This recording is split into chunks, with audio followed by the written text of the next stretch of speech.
application sa over sa mga kasi sinulat ka nga na. Kahit may accept sa pulis, no? Pero kung ito na yung nagsimulan, may nagsimulan ito, no? Bitukang manok. Makikita mo ita. Pilit niya makikita mo ita. Ito yung bitukang manok. Ay, ito kaya ko na mamanage yung emotion mo na yun.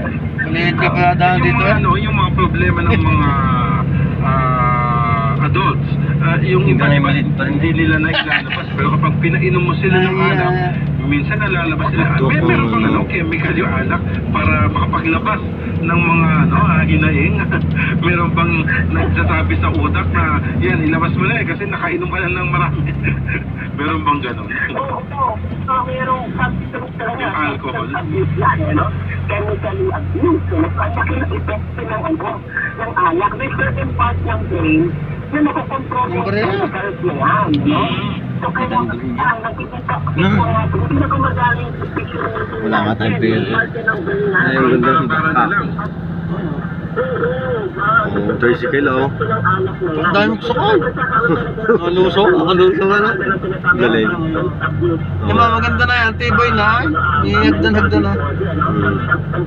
Ganda na tirahan mga badyaw ano. Ito ang ating bitukang manok. Quezon National Forest Park. Forest Park.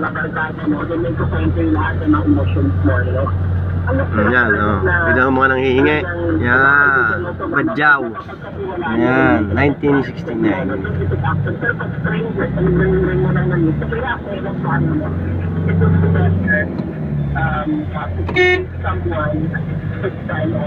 May trailer na dinadaan ko dati dito. Yun yung ulo ng BLTV, lampas daw. Ayun, ganun pala, no?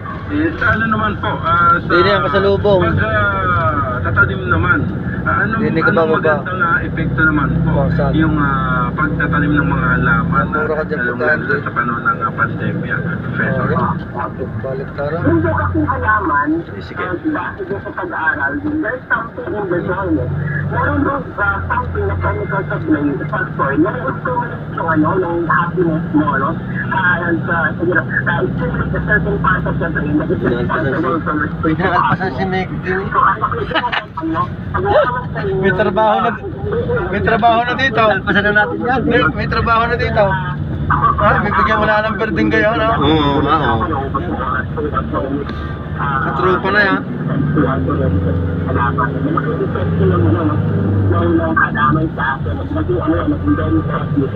Hindi, magbigay ka ng piso. Baka may 100,000 din mo mabibigay mo. Wala pa eh. Kaya ako nagbigay ng piso, 100 piso din eh. Ang dami.